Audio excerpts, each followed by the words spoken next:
الحمد لله نحمده ونستعينه ونستغفره ونعوذ بالله من شرور أنفسنا ومن سيئات أعمالنا من يهده الله فلا مضل له ومن يضلل فلا هادي له وأشهد أن لا إله إلا الله وحده لا شريك له وأشهد أن محمدا عبده ورسوله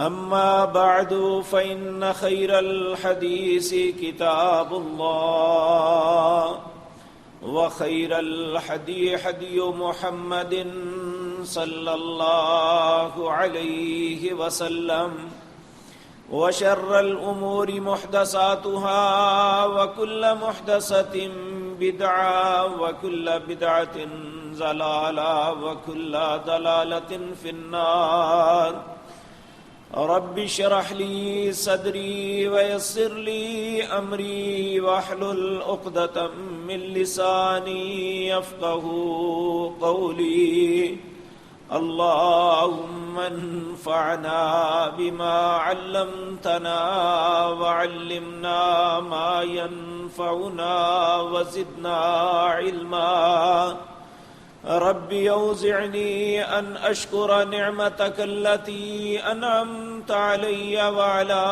والدي وأن أعمل صالحا ترضاه وأصلح لي في ذريتي إني تبت إليك وإني من المسلمين أعوذ بالله السميع العليم من الشيطان الرجيم بسم الله الرحمن الرحيم وَإِذْ قَالَ رَبُّكَ لِلْمَلَائِكَةِ إِنِّي جَاعِلٌ فِي الْأَرْضِ خَلِيفَةً قَالُوا أَتَجْعَلُ فِيهَا مَن يُفْسِدُ فِيهَا وَيَسْفِكُ الدِّمَاءَ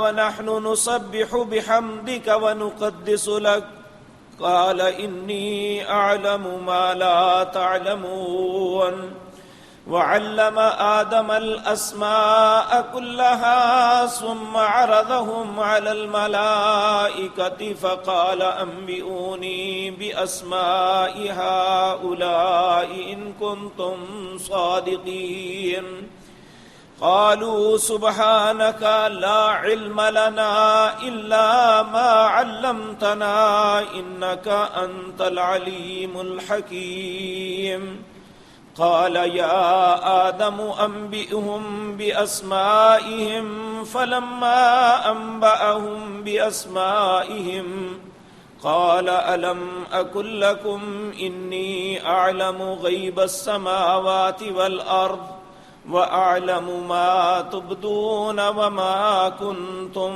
تكتمون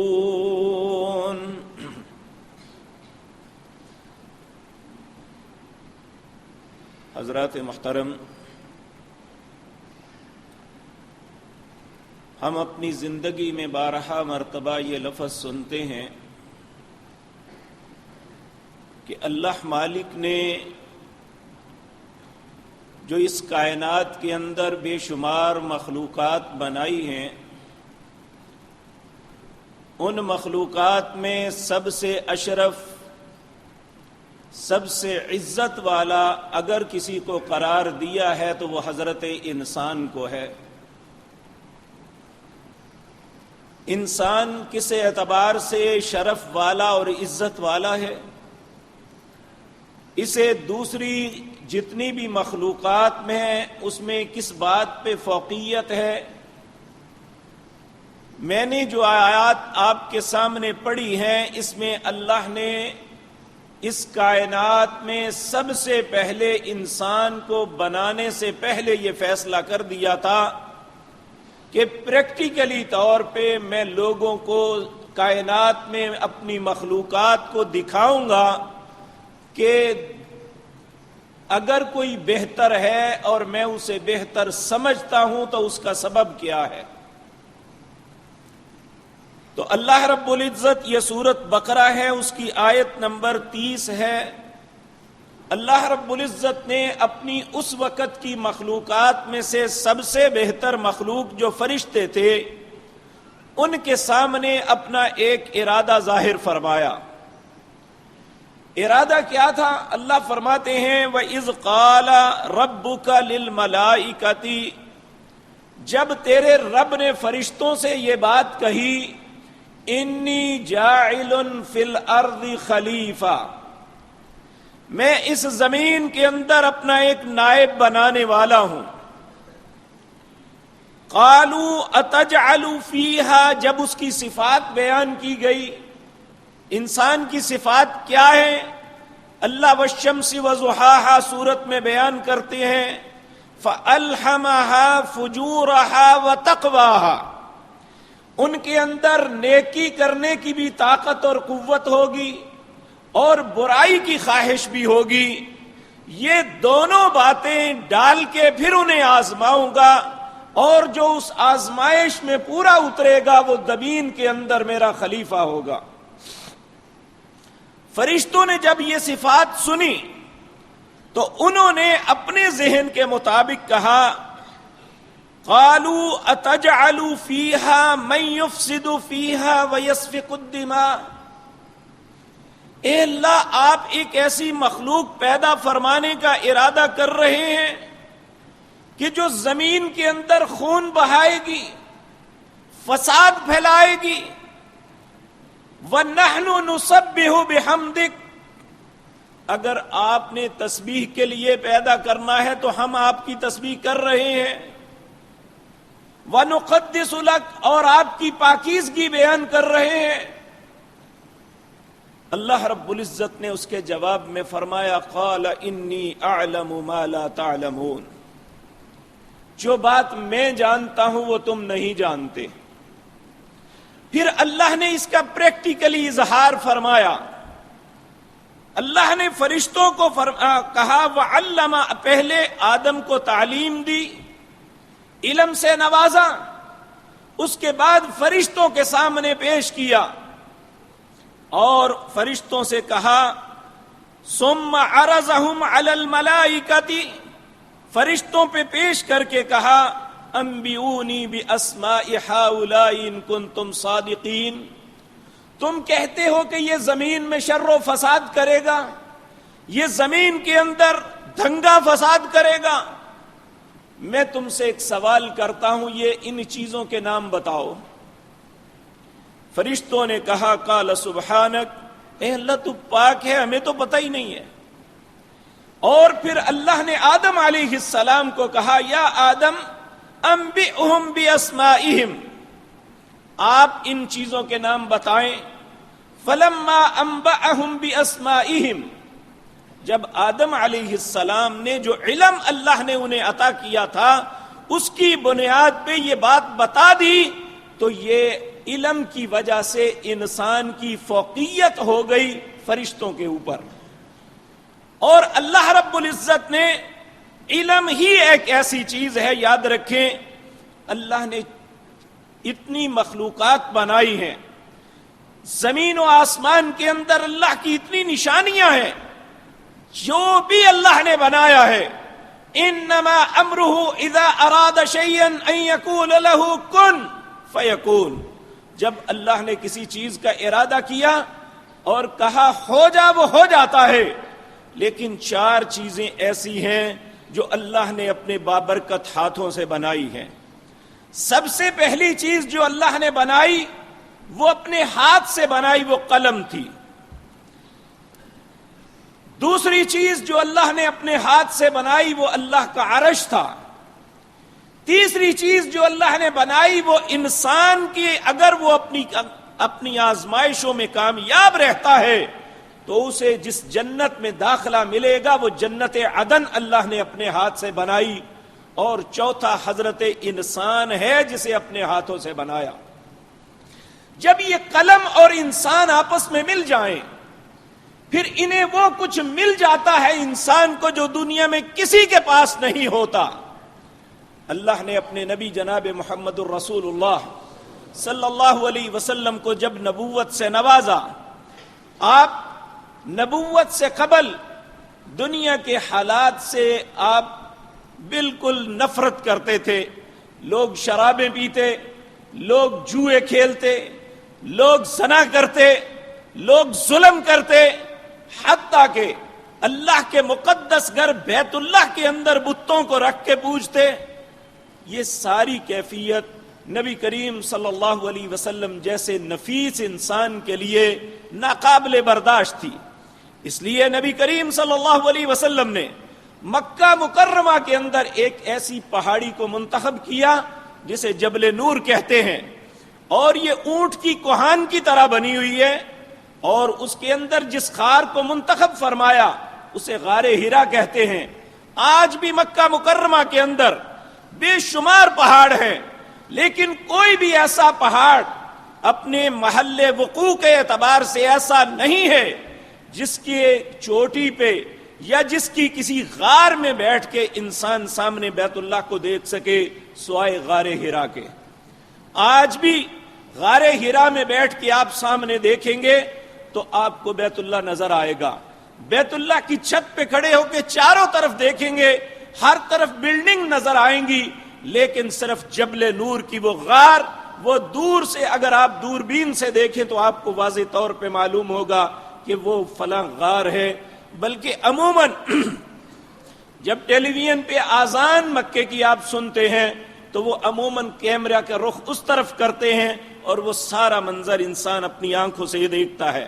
نبی کریم صلی اللہ علیہ وسلم نے، آپ دنیا کے سب سے دانا اور عقل مند انسان، آپ نے ایک ایسی جگہ کو منتخب کیا کہ لوگوں کے اعمال سے نفرت کرتے ہوئے میں دور بھی چلا جاؤں لیکن بیت اللہ میری آنکھوں سے اوجھل نہ ہو۔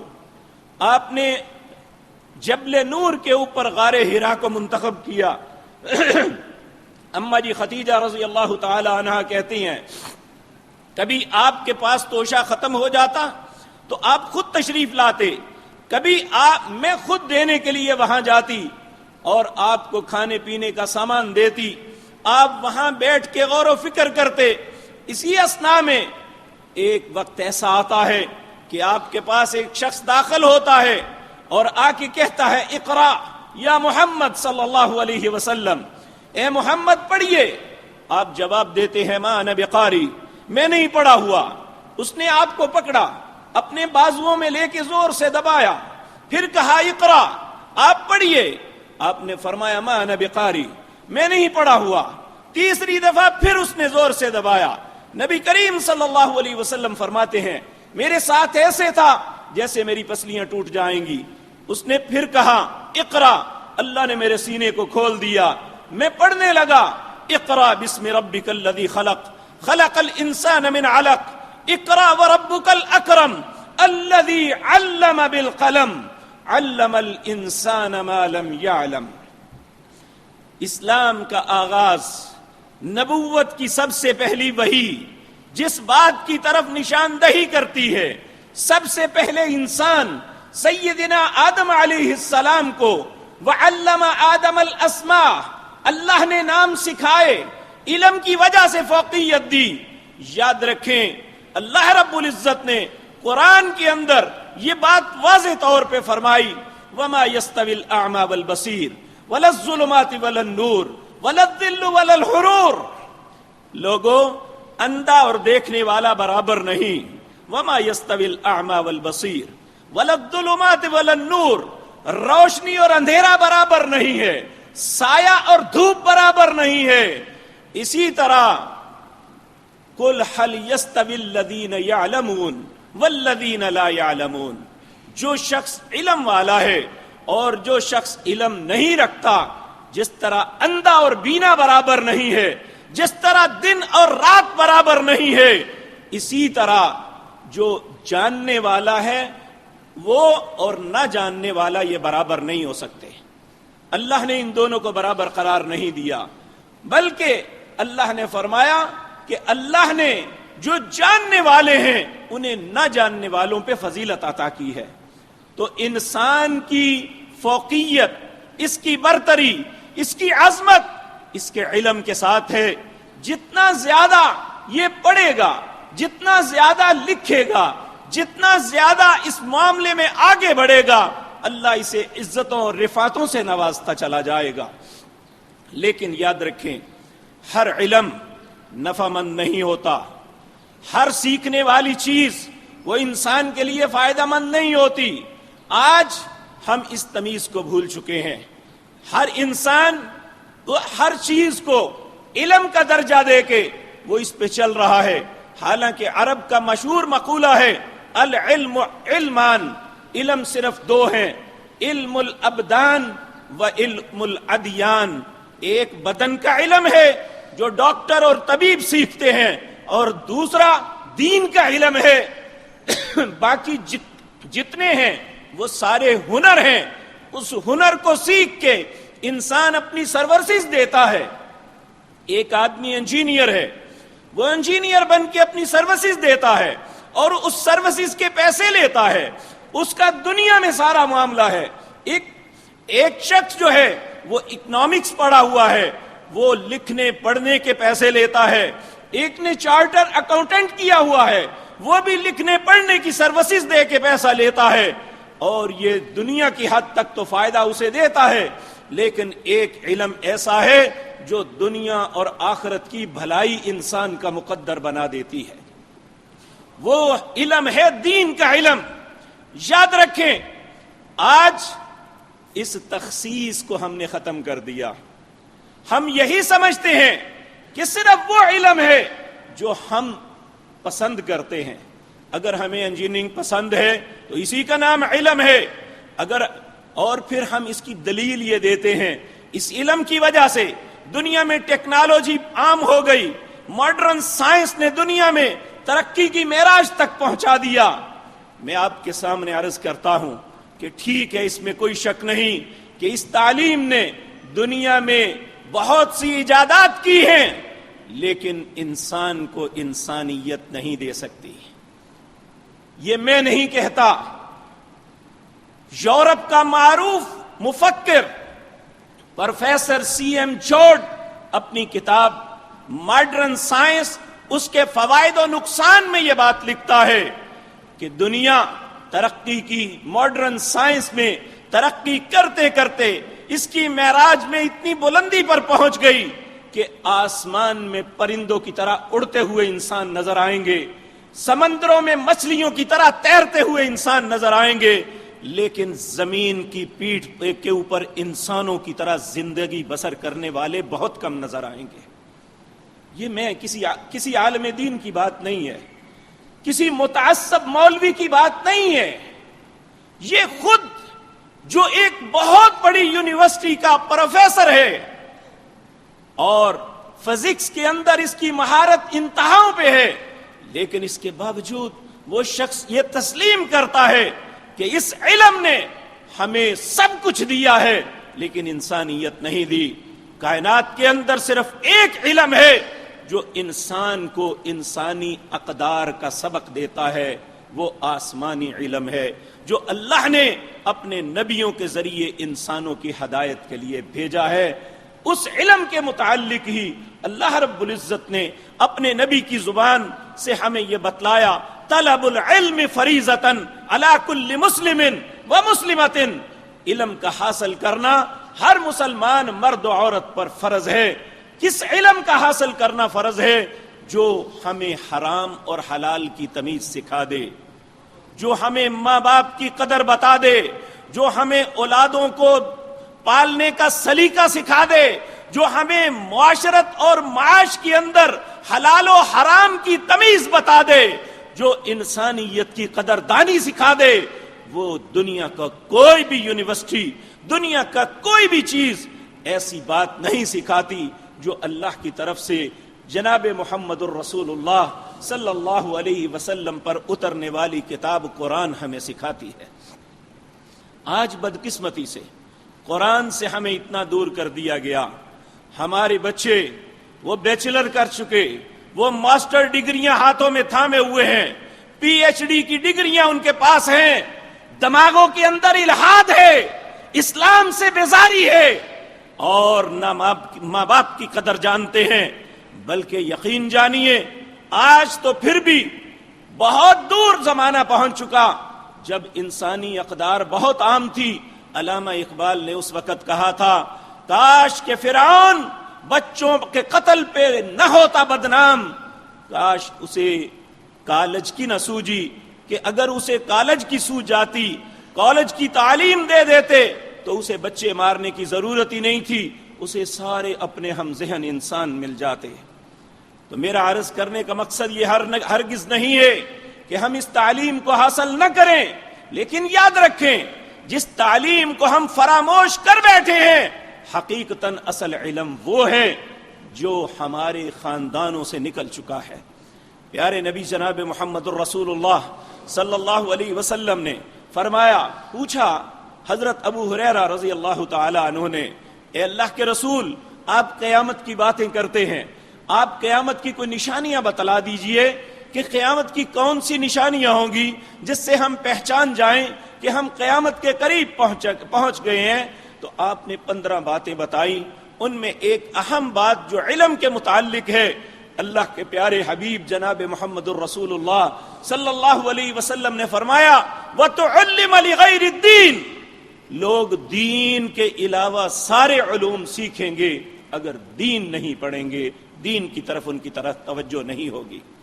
میں پریکٹیکلی کئی دفعہ سمر کیمپ یہاں لگاتا ہوں، اس میں بہت سے ہمارے بیٹے بہت خوبصورت اپنی زندگی میں بہترین کارکردگی دکھانے والے، تعلیم کے میدانوں میں بڑی بلندیوں پہ پہنچنے والے، حقیقت بات یہ ہے اس وقت دکھ سے آنکھیں نم ہو جاتی ہیں جب وہ کہتے ہیں کہ مجھے قل ہو اللہ کے علاوہ کچھ نہیں آتا۔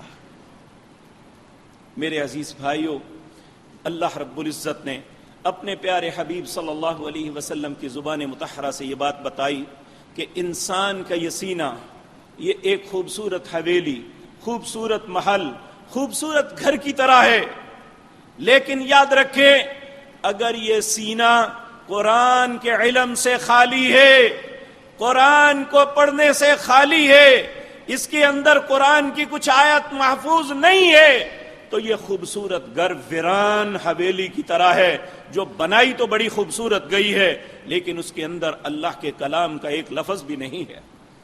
اس وقت انسان دکھ سے پھٹ جاتا ہے۔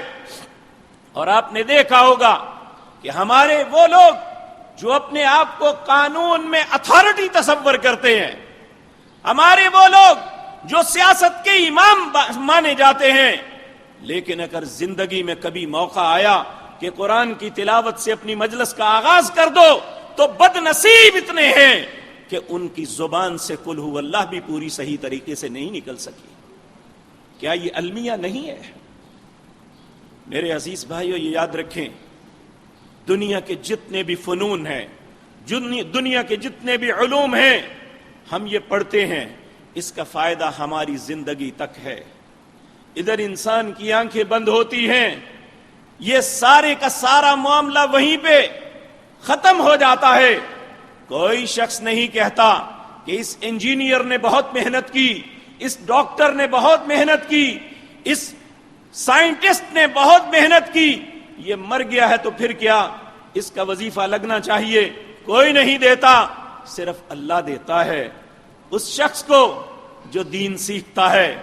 بلغوا انی ولو آیا، وہ ایک آیت کو سیکھ کے اپنے مسلمان بھائیوں کی انسانیت کی بھلائی کے لیے، لوگوں کی خیر کے لیے اس آیت کو دوسروں تک پہنچاتا ہے تو اللہ رب العزت نہ صرف اس کو اجر سے نوازتے ہیں، اگر وہ مر بھی جاتا ہے، اس کے مرنے کے بعد جتنے لوگ اس قرآن کی تلاوت کو سن کے، اس قرآن کے مقاصد کو سن کے ان پہ عمل کر رہے ہوتے ہیں، وہ اپنا عمل کرتے ہیں، اللہ اس بتانے والے کو اجر عطا کرتا رہتا ہے۔ پیارے نبی جناب محمد الرسول اللہ صلی اللہ علیہ وسلم نے بتایا. صحیح مسلم کے اندر روایت ہے, آپ نے فرمایا اذا مات الانسان انقطع عملہ, جب انسان فوت ہوتا ہے اس کے اعمال منقطع ہو جاتے ہیں, اس کا رجسٹر بند ہو جاتا ہے. الا ثلاثۃ, 3 قسم کے عمل ہیں جو انسان کے ساتھ رہتے ہیں. نمبر 1 الصدقۃ الجاریہ, جو اپنی زندگی میں بھلائی کے کام کرتا رہا اور لوگ اس بھلائی کے چیزوں سے فائدہ اٹھاتے رہے, اور بعد میں بھی جب اٹھاتے رہیں گے اللہ اسے اجر دیتا رہے گا. دوسرا وہ شخص جس نے اپنی اولاد کی اچھی تربیت کی, اس کی بیٹیاں ہیں یا بیٹے ہیں, وہ اپنی اولاد کی اچھی تربیت کرتا ہے, مر جاتا ہے, اولاد ہاتھ اٹھا کے کہتی ہے اللہم اغفر لی آبائنا, اللہم اغفر لی امہاتنا, اے اللہ میرے بابا کو معاف کر دے, اے اللہ میری ماں کو معاف کر دے, اے اللہ میرے ماں باپ پہ, اے اللہ اللہم اغفر لجمیع المسلمین والمسلمات, اے اللہ میرے سارے مسلمان بھائیوں اور بہنوں کو معاف کر دے. اس کی دعا کی وجہ سے نبی مکرم صلی اللہ علیہ وسلم نے فرمایا ایک شخص جسے اللہ نے جنت سے نوازا ہوگا, وہ جنت کی نعمتوں سے فیض یاب ہو رہا ہوگا, اللہ رب العزت اسے اس کی نعمتوں میں اور اضافہ فرما دیں گے. وہ شخص تعجب کرے گا میں نے کیا تو کچھ نہیں, یہ مجھے کیوں ملا؟ پوچھے گا مالک الملک, اے دونوں جہانوں کے مالک, میں نے کیا تو کچھ نہیں, یہ مجھے کیوں ملا؟ تو اللہ رب العزت فرمائیں گے تیرے بیٹے یا بیٹی نے تیری مغفرت کی دعا مانگی, میں نے تجھے معاف کیا تو جنت میں آیا, اب اس کی دعا کی وجہ سے میں تیرے درجات میں اور بلندی عطا کر دی ہے. اور تیسرا وہ شخص جس نے دین کے علم کو سیکھا, پھر وہ لوگوں تک پہنچایا. اور یہ ضروری نہیں ہے کہ آپ 7 یا 8 سال کسی مدرسے سے تحصیل علم کی سند لے کے نکلیں تبھی آپ لوگوں کو کہہ سکتے ہیں. دیکھیں ایک چھوٹی سی بات, پیارے نبی صلی اللہ علیہ وسلم نے فرمایا بلغوا عنی ولو آیا, ایک آیت بھی آتی ہے تو وہ بھی آگے پہنچاؤ, یہ تمہارے لیے صدقہ جاریہ بن جائے گی. آپ پروفیسر بن کے کسی کو انجینئر بنا دیتے ہیں, آپ کسی کو ڈاکٹر بنا دیتے ہیں, حقیقت بات یہ ہے کہ دنیا میں تو آپ کو اچھی پے مل جائے گی, اس کی اچھی تنخواہ مل جائے گی, لیکن جانے والا جب وہ پڑھ کے چلا جائے گا وہ کبھی ہاتھ اٹھا کے یہ نہیں کہے گا کہ اللہ میرے استاد کو معاف کر دے, اس لیے کہ اس کا اور آپ کا کمرشل پیکج تھا, اس نے آپ کو کچھ دیا تو تب آپ نے اس کو ریٹرن میں یہ سروسز دی, اسے پڑھایا. یہ دنیا کی حد تک آپ کو فائدہ ملے گا, لیکن اللہ کی کلام قرآن ایک ایسی چیز ہے, محمد الرسول اللہ کا فرمان ایک ایسی چیز ہے, جب آپ پڑھنے کے لیے نکلتے ہیں چاہے قرآن کی چند آیات. ایک دن سیدنا ابو ہریرہ رضی اللہ تعالی عنہ بازار میں آئے اور آ کے بلند آواز سے دیکھا لوگ مصروف ہیں, خرید و فروخت ہو رہی ہے, بازار اپنے عروج پہ ہے, تو انہوں نے زور سے آواز لگا کے کہا ایھا الناس, اے لوگو, مسجد نبوی کے اندر رسول اللہ کی وراثت تقسیم ہو رہی ہے, اپنا حصہ وصول کر لو. کئی لوگ بھاگے کہ ہم بھی اپنا حصہ لے لیں. جب وہاں گئے تو کچھ لوگ قرآن پڑھ رہے تھے, کچھ رسول اللہ کے فرامین جو ہیں انہیں ایک دوسرے کو سنا رہے تھے, وہ دیکھ کے واپس آ گئے, آگے کہنے لگے ابو ہریرہ آپ کو ایسا مذاق تو نہیں کرنا چاہیے تھا. آپ نے فرمایا کون سا مذاق میں نے تم سے کیا ہے؟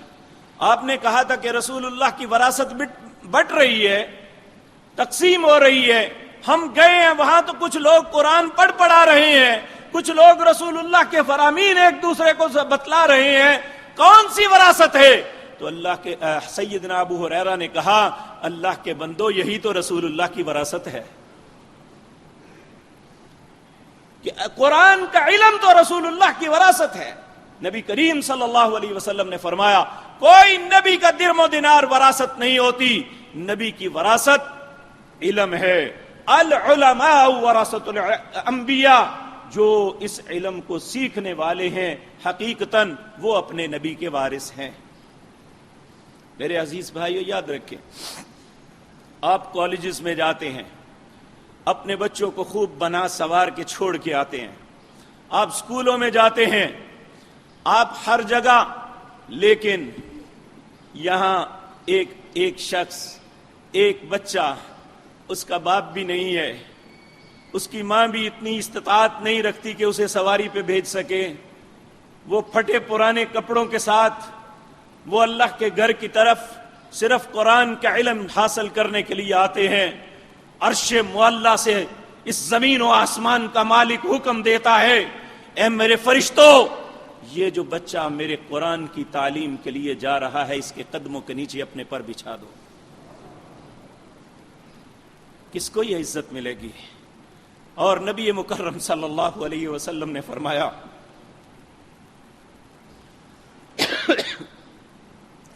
آپ نے فرمایا جو شخص اللہ کے دین کے علم کو سیکھنے کے لیے کسی رستے پہ چلتا ہے، حقیقتاً وہ کسی شہر، کسی مسجد، کسی مدرسے، کسی دوسری جگہ پہ، وہ کسی خاص شہر کی طرف نہیں جا رہا، بلکہ یہ سفر اس کا جنت کی طرف ہے جو بالآخر اسے جنت میں داخل کر دے گا۔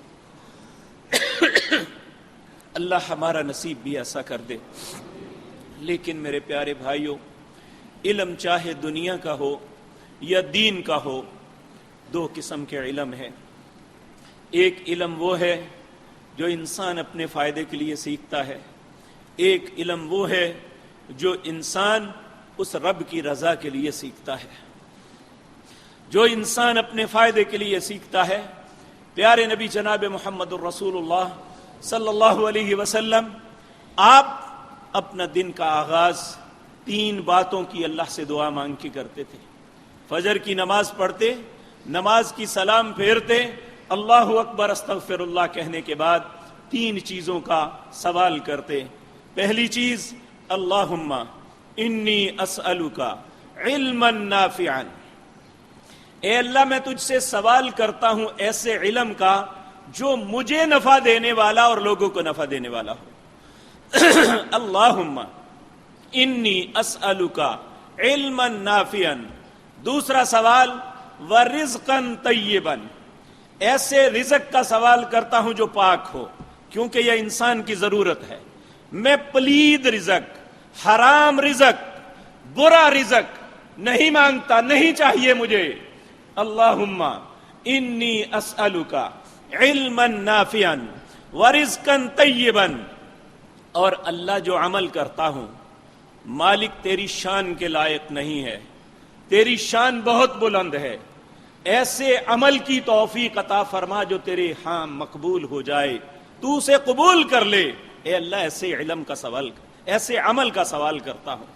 اور یاد رکھیں، نبی کریم صلی اللہ علیہ وسلم نے بھی ہمیں اس معاملے میں بڑے اعتدال کے ساتھ رہنے کا حکم دیا۔ اس علم کو سیکھنا صرف سیکھ لینا کافی نہیں ہے۔ نبی صلی اللہ علیہ وسلم نے فرمایا، سیدنا ابو ہریرہ اس حدیث کے راوی ہیں، جو شخص لا علمی کے اندر غلطی کرتا ہے، اللہ 70 دفعہ درگزر کر دیتے ہیں۔ ایک شخص علم رکھنے کے باوجود اگر غلط کام کرتا ہے تو وہ ایک مرتبہ ہی اللہ کی ناراضگی کا سبب بن جاتا ہے۔ اس لیے علم حاصل کر لینا کافی نہیں ہے، علم کو حاصل کر کے اس پہ عمل کرنا یہ سب سے اشد ضروری ہے۔ اگر ایک انسان یہ دین کا علم فقط اس لیے حاصل کرتا ہے کہ چلو اور کوئی کام نہیں تو یہی صحیح، بطور پروفیشن جو ہے اس دین کو سیکھتا ہے تاکہ اس کے ذریعے پیسے کماؤں، کسی کا نکاح پڑھانا ہے تو پیسے، جنازہ پڑھانا ہے تو پیسے، جمعہ پڑھانا ہے تو پیسے، درس و تدریس کرنی ہے تو پیسے، ہر چیز کو تولنا ہے ایک ترازو رکھ کے۔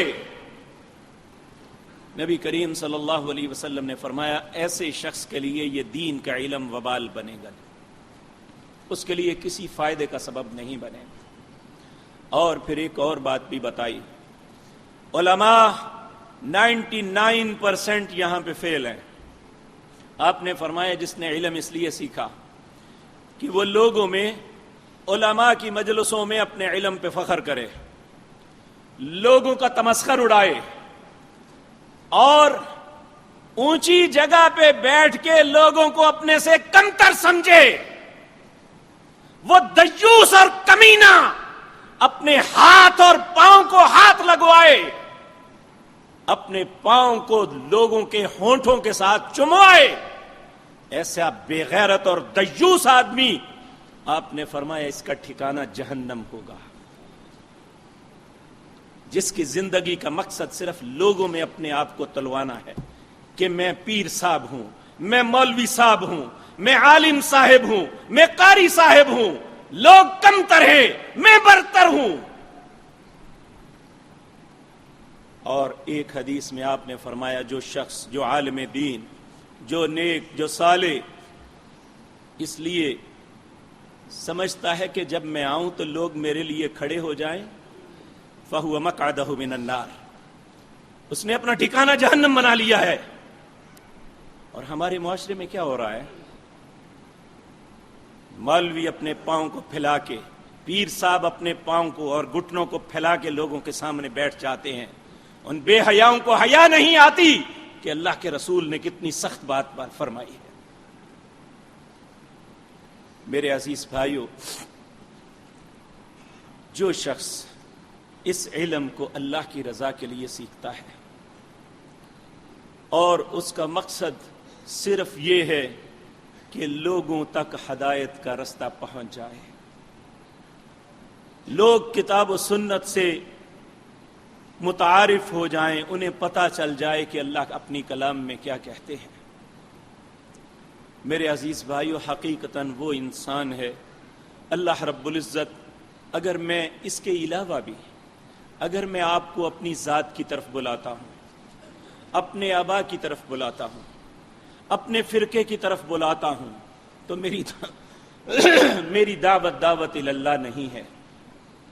یاد رکھیں، علماء کا فریضہ ایک ہی ہے، اللہ انہی کو اچھا سمجھتا ہے، وَمَنْ أَحْسَنُ قَوْلًا مِّمَّنْ دَعَا إِلَى اللَّهِ، جو لوگوں کو اللہ کی طرف بلاتے ہیں، جو اپنے لیے لوگوں کو اپنی ٹوپیاں، اپنی پگڑیاں، اپنے مختلف لباس نہیں بانٹ کے مسلمانوں میں الگ الگ تفرقے بناتے ہیں۔ کیا اللہ کے رسول صلی اللہ علیہ وسلم نے اپنے صحابہ کو کہا تھا کہ تم فلاں سکیچ کی ٹوپی پہناؤ، فلاں طرح کی پگڑی باندھو، اس رنگ کی تمہاری یہ ایسی ہونی چاہیے؟ کہاں فرمایا؟ ہر شخص جو بھی ہے وہ اپنی استطاعت کے مطابق لباس پہنتا، اپنی استطاعت کے مطابق رہتا۔ جنہیں اللہ نے فراوانیاں دی ہیں وہ خوبصورت لباس پہنتے، جو غرباء و مساکین ہیں وہ پھٹے ہوئے اور پیبند والے کپڑے پہنتے۔ کبھی یہ نہیں کہا تھا کہ تم میرے مرید تب ہو، میرے امتی تب ہو جب میری طرح کے لباس تم پہنو گے۔ ہم نے لباس میں دین سمجھ لیا۔ حقیقتاً دین کیا ہے، اس میں کیا حاصل کرنا ہے؟ اللہ رب العزت سورۃ جمعہ کے اندر فرماتے ہیں، یسبح للہ ما فی السماوات وما فی الارض الملک القدوس العزیز الحکیم۔ تسبیح بیان کرتی ہے ہر چیز، یسبح للہ، اللہ کی تسبیح بیان کرتی ہے ہر چیز۔ یسبح للہ ما فی السماوات وما فی الارض، آسمان میں جو کچھ ہے اور زمین میں جو کچھ ہے۔ الملک، وہی بادشاہ ہے، القدوس، وہی پاکیزہ ہے، العزیز، وہ غالب ہے، الحکیم، وہ حکمت والا ہے۔ مالک کیا کہنا چاہتے ہیں؟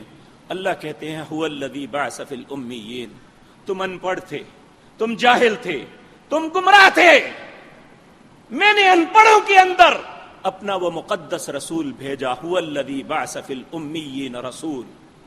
اس رسول نے کیا کیا؟ آ کے چلے کٹوائے، ذکر کی مجلسیں کروائی؟ نہیں، یتلو علیہم آیاتی، اس نبی نے میری آیتوں کی تلاوت کی تمہارے سامنے۔ وَيُزَكِّيهِمْ، یہ قرآن ہے جو انسان کی پاکیزگی کا سبب بنتا ہے، جو انسان کے کردار کو بدلتا ہے۔ کوئی مولوی، کوئی پیر کسی کو نہیں بدل سکتا۔ اگر اس کائنات میں کوئی کسی کو بدل سکتا تو وہ محمد الرسول اللہ ہوتے۔ اور نبی مکرم صلی اللہ علیہ وسلم کی آج کہتے ہیں کہ میرے ساتھ ہاتھ ملاؤ، میری بیعت کر لو، میرے ساتھ ایسا کر لو، میں زندگی بدل دوں گا۔ تم نے زندگی کیا بدلنی ہے؟ محمد الرسول اللہ چچا ہے، کفالت کی ہے، اور اس کی موت کا وقت ہے، جا کے کہا چچا میرے کان میں کلمہ پڑھ دو، میں اللہ کی عدالت میں کہنے والا تو بنوں گا۔ میرے چچا نے کلمہ پڑھا تھا، ساتھ خناس ابو جہل کھڑا تھا، کہنے لگا مرتے وقت باپ دادے کے دین کو نہ چھوڑ دینا۔ اور یہ کلمات کہتے ہوئے ابو طالب دنیا سے چلے گئے کہ اے محمد میں جانتا ہوں تم سچے ہو، اللہ کے نبی ہو، لیکن میں آر سے نار کو پسند کرتا ہوں کہ لوگ مجھے آر دیں گے، مرتے وقت اپنے باپ دادے کے دین کو چھوڑ دیا تھا۔ نبی کریم صلی اللہ علیہ وسلم بڑی تکلیف ہوئی جب وہ فوت ہو گئے، آپ سخت غمزدہ ہوئے۔ اللہ نے آیتیں اتار کے کہا انک لا تہدی من احببتہ ولکن اللہ یہدی من یشاء، ضروری نہیں جس سے آپ محبت کرتے ہیں اسے ہدایت مل جائے، ہدایت تو اللہ کے ہاتھ میں ہے، جس کو چاہتا ہے دیتا ہے۔ اور یقین جانیے اے امت محمد الرسول اللہ صلی اللہ علیہ وسلم، ہماری ہدایت کا منبع قرآن ہے۔ اور قرآن میں سورت بنی اسرائیل میں اللہ نے فرمایا ان ھذا القرآن یہدی للتی ہی اقوم۔ لوگوں یہ قرآن قوموں کی ہدایت کے لیے اتارا ہے، ہماری ہدایت اس میں ہے۔ آپ انجینئر بنے، آپ ڈاکٹر بنے، آپ سائنٹسٹ بنے، آپ چارٹر اکاؤنٹنٹ بنے، دنیا کے ترقی کی معراج تک پہنچے، لیکن یاد رکھیں اگر ہم ایک اچھے مسلمان نہیں ہیں تو ہم کچھ بھی نہیں ہیں۔ اگر ہمارے پاس قرآن کی نعمت نہیں ہے، اگر ہماری زندگی میں محمد الرسول اللہ کی سیرت کا رنگ نہیں ہے، تو ہماری حیثیت جانوروں سے زیادہ نہیں ہے۔ ان شر الدواب عند اللہ الصم البکم الذین لا یعقلون، بدترین جانور ہے جس نے قرآن کو سنا، محمد الرسول اللہ کی سیرت کو سنا، لیکن اس کی طرف توجہ نہ دی، گونگا بہرا بن گیا اور کہا یہ مولویوں کی باتیں ہیں۔ واللہ باللہ ثم تاللہ، جو بات میں کروں آپ سارے انکار کر دیں، آپ کوئی مجرم نہیں ہے، آپ پہ کوئی گناہ نہیں ہے، لیکن جو اللہ کہتے ہیں، جو اس کے رسول نے کہا، اگر اس میں سے ایک بات کا بھی انکار کریں تو مجرم ہیں۔ میں بھی مجرم ہوں، آپ بھی مجرم ہیں۔ اس لیے یہی وہ علم ہے جو ہماری زندگی کو بدلتا ہے، جو ہماری کردار سازی کرتا ہے۔ میرے عزیز بھائیوں، جن کی اولادیں ان کا تمسک قرآن کے ساتھ ہے، ان کا تمسک رسول اللہ کے فرمان کے ساتھ ہے، جنہیں ماں باپ نے نمازوں کی تلقین کی ہے، انہی کے ہاتھ اٹھتے ہیں، انہی کے ہاتھ اٹھتے ہیں، انہی کے دل روتے ہیں، انہی کی زبان سے یہ نکلتا ہے اللہم اغفر لآبائنا، اللہ ہمارے بابا کو معاف کر دے۔ وگرنہ کتنے ہی لوگ ہیں جو باپوں کی محبت میں پھول ڈال کے تو آ جاتے ہیں، لیکن زبان سے یہ کلمہ نہیں نکلتا کہ اللہ میرے باپ پر رحم کر دے اور معاف کر دے۔ ان پھولوں کے ڈالنے کا کیا فائدہ بابا کو ہوگا؟ ان پھولوں کے ڈالنے کا ماں کو کیا فائدہ ہوگا؟ بہن اور بھائی کو کیا ملے گا؟ ہم مولویوں کو بٹھا کے انہیں کھلا پلا کے سپارے پڑھاتے ہیں، لیکن خود نہیں پڑھتے۔ لیس للانسان الا ما سعی، کسی کے کچھ کیے کا کوئی فائدہ نہیں، جو تم کرو گے اور تمہاری اولادیں کرے گی تمہیں اسی کا فائدہ ملے گا۔ اس لیے میرے عزیز بھائیوں، میں یہ نہیں کہتا کہ آپ سب اپنے بچوں کو اٹھا کے مدارس میں داخل کروا دیں، لیکن آپ کے بچے کو اس قرآن کا حافظ نہیں تو کم از کم اس قرآن کو پڑھنے والا تو ہونا چاہیے۔ اگر وہ احادیث کی ساری کتابیں نہیں تو انہیں ایک ہی کوئی مختصر کتاب لا دیں، اسے زندگی گزارنے کا ڈھنگ تو آ جائے گا۔ اور یاد رکھیں، جو شخص اس شہر میں ایک DIG آئے تھے،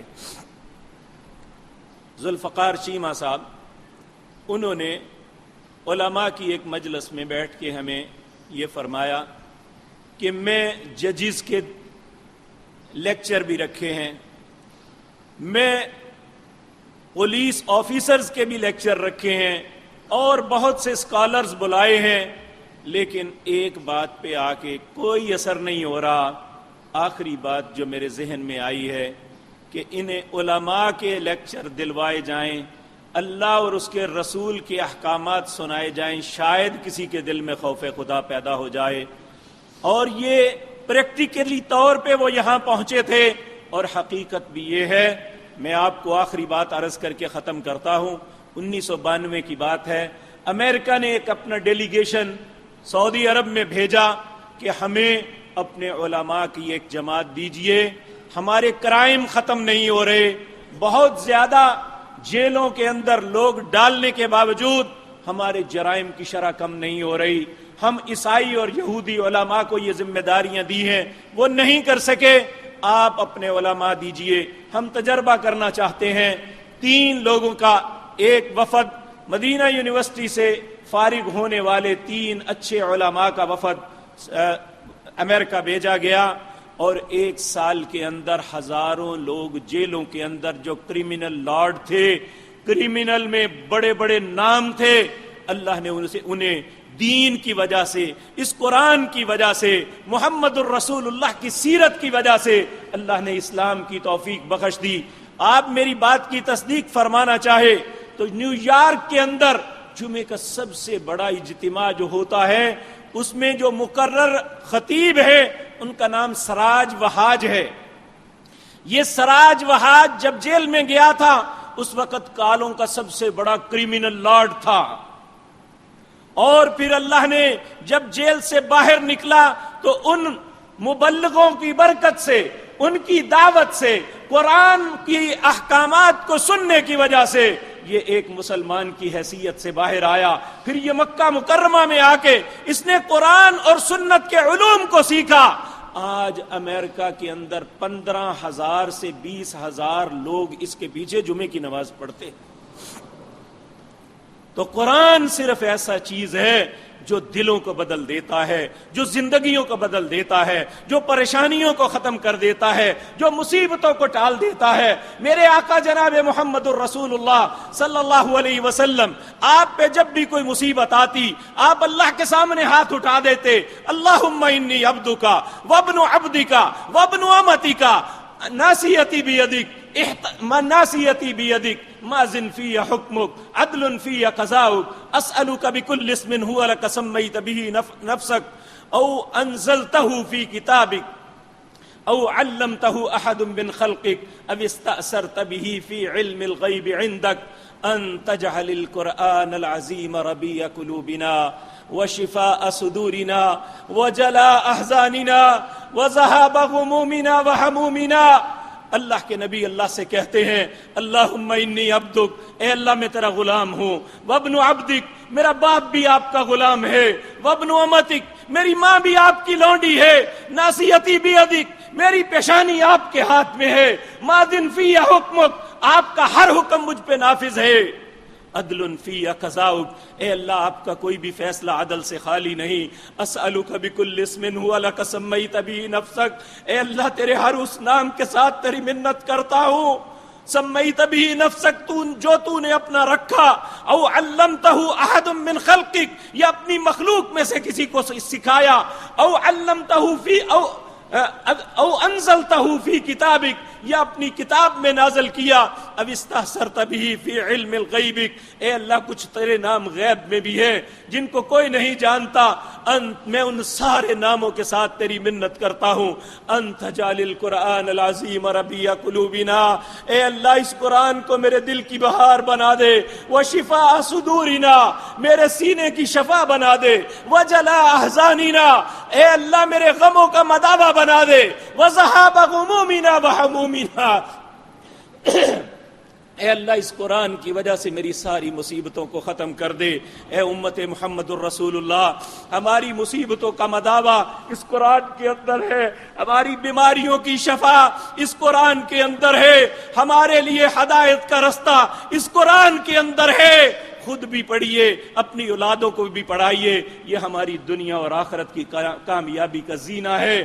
اللہ رب العزت کسی انسان کو اچھا نہیں سمجھتے، کہا خیرکم، لوگوں اللہ کی نظروں میں تم میں سب سے بہتر وہ ہے تعلم القرآن وعلما، جو قرآن خود پڑھتا ہے اور قرآن لوگوں کو پڑھاتا ہے۔ اللہ ہمارا نصیب بھی اچھا کر دے۔ اقول قولی ھذا واستغفر ان الحمد للہ نحمده ونستعینه ونستغفره ونعوذ باللہ من شرور انفسنا ومن سیئات اعمالنا من يهده الله فلا مضل له ومن يضلل فلا هادي له واشهد ان لا اله الا الله وحده لا شريك له واشهد ان محمدا عبده ورسوله اللهم صل على محمد وعلى ال محمد كما صليت على ابراهيم وعلى ال ابراهيم انك حميد مجيد۔ حضرات محترم، آج الحمدللہ ہمارا تعلیمی سال مکمل ہو چکا، بچوں نے امتحان دے دیا۔ عصر کی نماز کے بعد ایک تقریب مقرر کر رہے ہیں جس میں جو رسول اللہ صلی اللہ علیہ وسلم کی سیرت کی احادیث جو پڑھائی جاتی ہیں، ان میں جو سب سے ٹاپ موسٹ کتاب ہے وہ صحیح بخاری ہے۔ اس کی آخری حدیث پہ درس دینے کے لیے کراچی سے تشریف لا رہے ہیں شیخ عبداللہ ناصر رحمانی حفظہ اللہ۔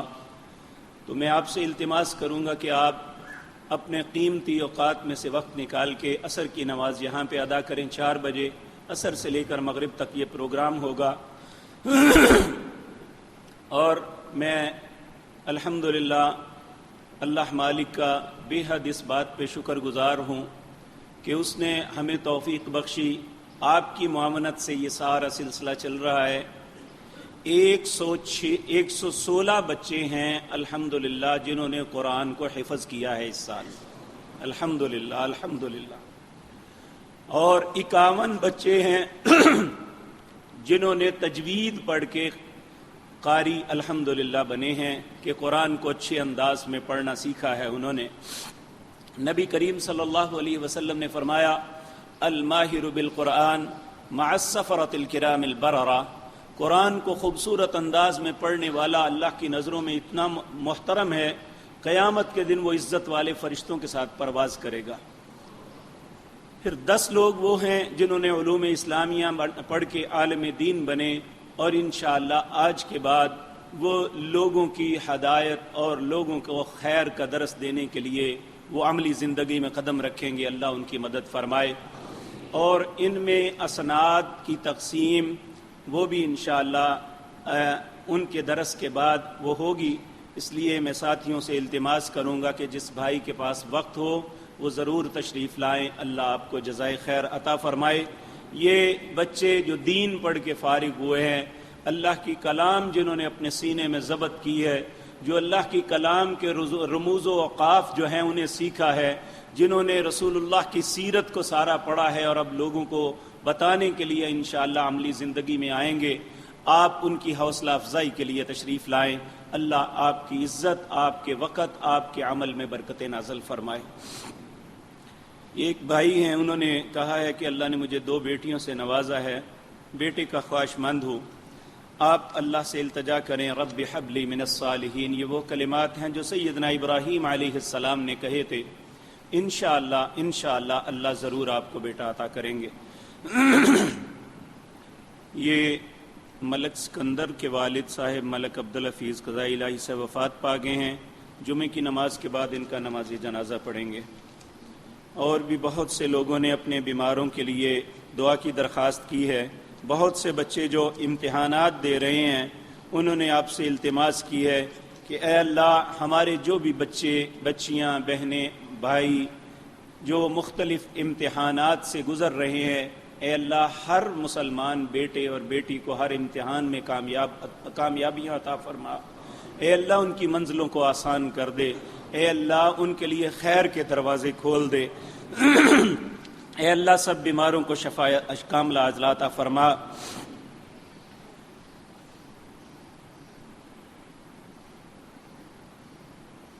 ایک بہن نے کہا کہ میرے یتیم بچے ہیں، میرا ایک بڑا بیٹا ہے اس کا 7 تاریخ کو ٹیسٹ ہے گورنمنٹ جاب کے لیے. اللہ ان کی مدد فرمائے. اللہ مالک آپ کے لیے آسانی کے راستے کھول دے.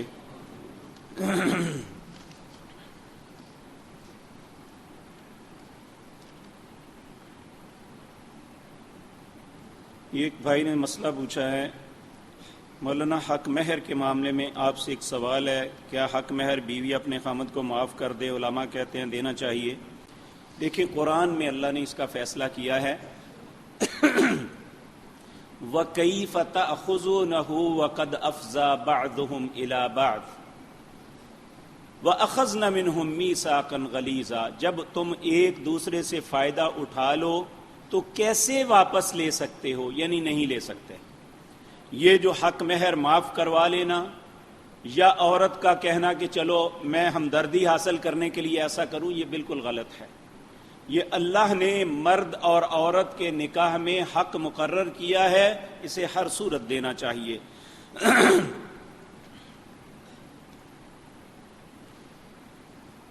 ایک بھائی نے پوچھا ہے، جس بندے کے پاس حج کرنے کے لیے استطاعت ہے لیکن پھر بھی وہ حج نہیں کرتا تو اس بندے کے لیے قرآن و حدیث کی روشنی میں کیا ہے؟ نبی صلی اللہ علیہ وسلم نے فرمایا اگر ایک شخص کے پاس استطاعت ہے تو وہ حج نہیں کرتا، تو اگر اسی حالت میں موت آ جاتی ہے تو وہ یہودی مرتا ہے یا عیسائی، وہ مسلمان کی موت نہیں مرے گا. یہ ایک بڑا عجیب سا سوال ہے، کیا سینما میں فلم دیکھنی جائز ہے؟ اللہ اکبر. فلم گھر میں بھی دیکھنی جائز نہیں ہے. اللہ رب العزت ہمیں سمجھ عطا فرمائے. اگر کچھ لوگ یہ انٹرٹینمنٹ کے لیے یہ کچھ کرتے ہیں تو انہیں یہ سوچ لینا چاہیے کہ ہم اپنی اولاد کے لیے کوئی اچھا کردار نہیں چھوڑ رہے.